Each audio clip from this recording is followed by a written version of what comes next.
Thank you very much for coming to the launch of the winner of Labour's People's Poster competition.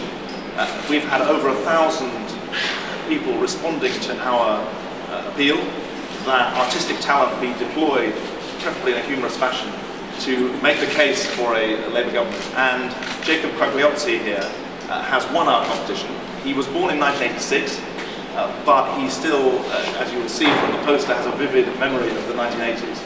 And those of you who watched Ashes to Ashes last night will see that his sense of media dramatics is pretty good, as well as his sense of political priority. So if all goes well, you will now see Jacob's design, the winner of Labour's People's Poster competition.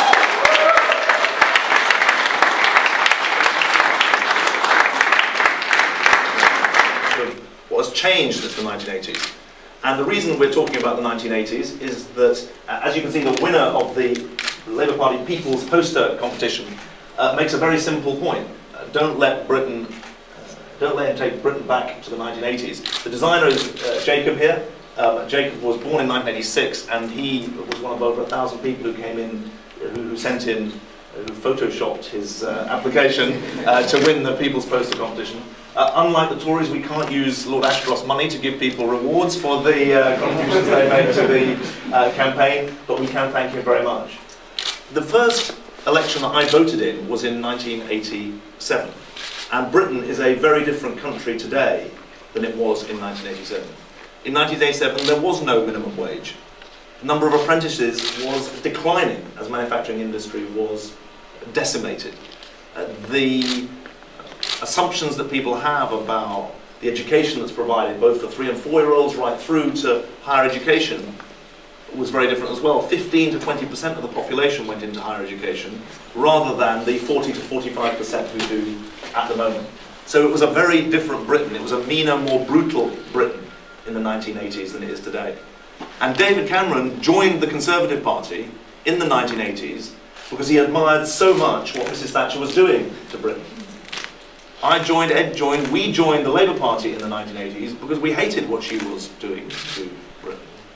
And that's why I think it's right that Jacob hasn't just made a point about a TV programme that was relaunched last night, the 3rd series of Ashes to Ashes. He's actually got to a very critical issue at this election, which is that Britain cannot afford a rerun of the 1980s. We've seen that movie before. We've seen the damage it did to young people as well as to families and to pensioners, never mind our standing in the world, and we don't want to see it repeated. David Cameron is doing something that Mrs. Thatcher did. On the steps of Downing Street in 1979, she promised that where there was discord, she would bring harmony. By harmony, she must have meant 3 million unemployed, tripling of child poverty, the massive sums of North Sea oil frittered away in unemployment benefit, and Britain on the edge of Europe. Now, David Cameron is saying that he wants a quote-unquote compassionate conservatism. That's what George Bush said in the United States in 2000, as well as Mrs. Thatcher in Britain in 1979. But we can judge him by his actions that affect young people. He's against the guarantee for 18 to 24-year-olds that there should be a job available to them, guaranteed if they've been unemployed for 6 months. He has opposed the September guarantee that, Neil, you talked about in your introduction, about young people between the ages of 16 and 18. He's opposed the flexible leave arrangements that allow young parents to combine parenting with studying. And as we saw on Thursday, he's got himself into a position on Europe where the Chancellor of Germany won't even have a meeting with him. Now, he wants to rerun the 1980s, including bringing back fox hunting, by the way, just to cap it all. He wants to rerun the 1980s. I lived through the 1980s. Living through the 1980s once is plenty, thank you very much. We don't need to live it again. But there is one big difference from the 1980s, and that difference is that there is an alternative. Because in the 1980s, many people voted Tory because they thought there wasn't an alternative. There was this terrible phrase, there is no alternative. Well, there is an alternative today. It's symbolised by a Labour Party that's reaching out, that's opening up, that's engaging with the issues of the future, that's proud of its record in government, proud of its record including in respect of the massive changes that have happened in colleges like this, because there are 260,000 apprenticeships around the country now, but is not satisfied and wants to take the country forward. that's committed to ensuring that instead of 260,000 apprenticeships, there are 400,000 over the next decade. That's committed to ensuring that the gains in higher education and the expansion of higher education should continue, as the Chancellor showed when he increased by 20,000 the number of higher education places. That is determined to make sure that there is a guarantee for young people that if they're out of work for more than 6 months, because we know the damage that's done if you're unemployed for 9, 12, 15, 18 months, it's more likely you'll be unemployed for 3 years or 5 years. That we're committed to taking forward that jobs guarantee. And that is also committed a party to the great international causes that young people are committed to as well. Climate change is something that Ed has done amazing leadership on over the last 2 years, but also on other international issues to do with international development, where Britain has made itself a leader in the world when our overseas aid budget was going down in the 1980s, not because the British people were meaner than they are today, but because their government did not give vent to the proper values that motivate this country. So this is now a party, and we've got Gavin Shuker here, who's the candidate in Luton South. It's a party that is selecting people in their 20s and 30s to help represent the future of the country. Because we know that the future is built on new ideas, and that's what we're determined to take up in the course of what I hope will be a campaign that is a genuine conversation with the people of Britain. Because there is a story about Britain's future that is about creativity, innovation and dynamism, the sort of things that you see in this college, but also incredible hard work. Because whether you're doing an apprenticeship or whether you're working or whether you're seeking to study more, it's about hard work as well as talent. That's the basis of a future fair for all. That's what we're standing for in this election, and we're looking forward to it. Thank you very much indeed.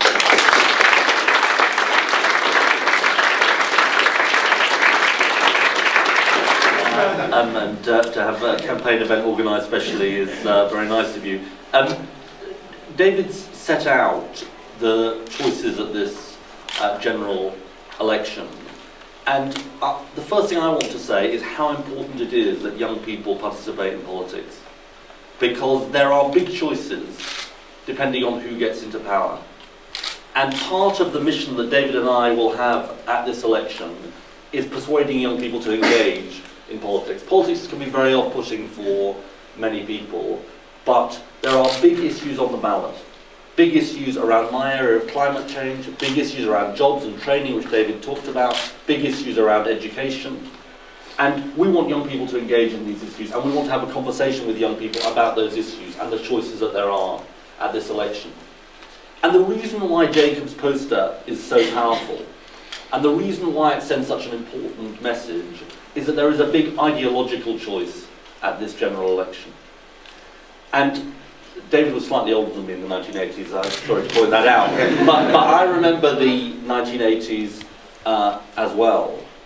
And it wasn't just that the policies were wrong, it was also that the guiding beliefs of that government were wrong. So when unemployment went up, they said it was a price worth paying. When the poll tax came in, which they brought in, they just persisted with it. When inequality rose, they made it worse. That wasn't just coincidence, that wasn't just accident. That was because of a central guiding set of beliefs that government had. Because they said that it wasn't government's responsibility to help people into work, and that actually trickle-down economics was what would make our country stronger. Trickle-down economics was about saying that if you made the rich richer, it would just help everyone else, and it would all trickle down to everybody else. And those two guiding principles were what landed us with what we ended up with in 1997, what we inherited in 1997, which was an unfair and divided country. And it is easy to forget. It is easy to forget, particularly if you weren't born then, but it is easy to forget the different country we were then. People could be paid £1 an hour, and that was thought to be acceptable. I was taught in the 1980s in temporary classrooms and all of that. People couldn't rely on having modern school buildings. David and I recently went back to our school. It's been a school that's been rebuilt. That didn't happen by accident. That happened because the Labour government made it happen. And so all the changes that we've seen